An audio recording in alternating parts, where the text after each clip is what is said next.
இங்கே இந்த பையனை ஸ்கூல் பஸ்ஸில் ஃப்ரெண்ட்ஸ் எல்லாம் ரொம்ப கிண்டல் பண்ணி அவனோட அண்டர்வேர் எடுத்து அவன் தலையிலேயே போட்டு அவன் நடக்க விடுறாங்க. இறங்கினதுக்கப்புறம் அவங்களோட வீட்டு வேலைக்கார பொண்ணு ஒருத்தி இவனை பிக்கப் பண்ணுறதுக்காக வெயிட் பண்ணிட்டு இருக்கா. அவங்க கூட பேசும்போது மட்டும் இவன் ஓரளவுக்கு சிரிச்சு சந்தோஷமா இருக்கான். இந்த பையன் ஹோம்ஒர்க் பண்ணிட்டு இருக்கும்போது வேணுனே அங்கே இருக்க ஜூஸ் பாட்டில் கீழே தள்ளி விட்டுறான். அவங்க அம்மா நீ இறங்காதன்னு சொல்லிட்டு அந்த வேலைக்கார பொண்ணு கூப்பிடுறாங்க. அவளை எப்போ பாரு காதில் ஹெட்ஃபோன் வச்சு பாட்டு கேட்டுக்கிட்டு இருக்கா. இவங்க தலைவனியை தூக்கி அடிச்சு கூப்பிட்டுட்டு உன்னை எத்தனை தடவை சொல்லியிருக்கேன் ஹெட்ஃபோனில் பாட்டு கேட்காதுன்னு சொல்லி அவன் தள்ளி விட்டான் பாரு, அதை க்ளீன் பண்ணுன்னு உடனே இவங்களும் போய் அதை க்ளீன் பண்ணிட்டு இருக்காங்க. அந்த போய் வேணுனே ஜூஸில் காலை வச்சிருப்பான் போல இருக்கு. என் காலையும் பட்டிருக்கு தொடச்சி விட்றியான்னு உடனே அவங்களும் துணியை வச்சு அவங்க காலை தொடச்சி விட்றாங்க. இவன் அதை ரசிச்சுக்கிட்டு இருக்கான். இப்போ இந்த பையனோட ஃபேமிலியாக உட்காந்து சாப்பிட்டுட்டு இருக்காங்க. அந்த பையனோட அப்பா தண்ணி வேணும்னு கேட்குறாரு. ஆனால் அந்த வேலைக்கார பொண்ணு உள்ள ஹெட்ஃபோனை மாட்டிட்டு உட்காந்து சாப்பிட்டுட்டு இருக்கா. இவரும் கண்டுக்காம தண்ணி எடுத்துட்டு வந்துடுறாரு. அவங்க ஒய்ஃப் சொல்கிறாங்க நீங்கள் இதெல்லாம் கேட்கணும், போய் அவளை கூப்பிட்டு வாங்கன்னு உடனே ஹெட்ஃபோனை கழட்டிட்டு அவளை கூப்பிட்டு வராங்க. இன்னொரு தடவை நாங்கள் சாப்பிடும்போது நீ சாப்பிட்ற வேலை வச்சுக்கிட்டேன்னா உனக்கு அவ்வளோதான், ஹெட்ஃபோனை கழட்டி தூக்கி எறிஞ்சிருவேன்னு சொல்லிடுறாங்க.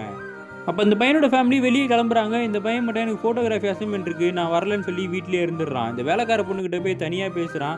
உங்களுக்கு எதெல்லாம் ரொம்ப பிடிக்கும், உங்கள் என்ன ஆசை அப்படின்னு கேட்கும்போது எனக்கு ஒரு டான்ஸ் ஸ்கூல் வைக்கணும், பெரிய காம்படிஷன் ஒன்று இருக்குது, அதில் கலந்துக்கிட்டு எங்கள் அப்பா மாதிரியே எங்கள் கிராமத்துலேயே நான் இருக்கணும் அப்படின்னு சொல்லும் போது அப்படியான்னு சொல்லிட்டு இருக்கான். சரி எனக்கு ஃபோட்டோகிராஃபி காம்படிஷன் இருக்குது, உங்களுக்கு பிடிச்ச இடத்துல போய் யாரையாவது ஃபோட்டோ எடுக்கணும், நீங்கள் உங்களுக்கு பிடிச்ச இடம் எதுன்னு சொல்லுங்கன்ன உடனே பக்கத்தில் இருக்க மார்க்கெட்டில் போய் பானிபூரி சாப்பிடும்போது எனக்கு ரொம்ப பிடிக்கும் அப்படின்ன உடனே இவங்க ரெண்டு பேரும் கிளம்பி அங்கே போகிறாங்க. அங்கே போய் பானிபூரி சாப்பிட்டுக்கிட்டே அந்த பொண்ணை இவன் ஃபோட்டோ எடுத்துக்கிட்டு இருக்கான். இப்போ ஸ்கூலில் கிண்டல் பண்ண அதே பையன் இங்கே வந்துட்டு இது யாரா அவனோட கேர்ள் ஃப்ரெண்டா, பார்க்க வீட்டு வேலைக்காரி மாதிரி இருக்கா, இவனை பத்திரமா பார்த்துக்கோங்க சின்ன குழந்தைன்னொன்னே இந்த பொண்ணு முன்னாடியே அசிங்கப்படுத்திட்டாருன்னு சொல்லி இந்த பையனுக்கும் அவனுக்கும் பெரிய சண்டையாயிடுது. அதுக்கப்புறம் இவங்க ரெண்டு பேரும் கிளம்பி வீட்டுக்கு வந்துடுறாங்க.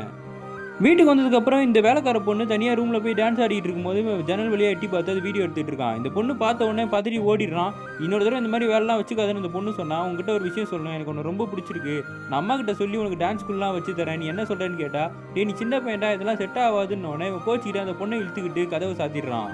வீட்டு லாக்கரில் இருக்க காசெல்லாம் எடுத்து அந்த பொண்ணுகிட்ட கொடுத்து இதை வச்சு நீ வாழ்ந்துக்கோன்னு சொல்லும் போது நான் திருடிலாம் கிடையாதுன்ட்டு அந்த பொண்ணு போகிறா. அப்போ அவங்க அப்பா அம்மா திரும்பி வந்துடுறாங்க. இந்த பொண்ணு போய் ஒளிஞ்சிக்கிறா. அவங்க ரெண்டு பேரும் வந்துட்டு இருக்கும் போது என் ஷூ எடுத்துக்கிறான்னு உடனே தேடிக்கிட்டு இருக்காங்க. அப்போ அந்த பொண்ணை பார்த்துடுறாங்க.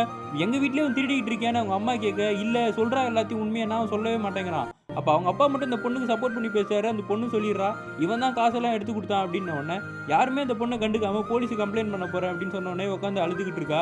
இந்த பையனு கோலை மாதிரி அந்த பொண்ணு வாழ்க்கையை அழிச்சிட்டு உட்காந்து அவனும் அழுதுகிட்டு இருக்கான்.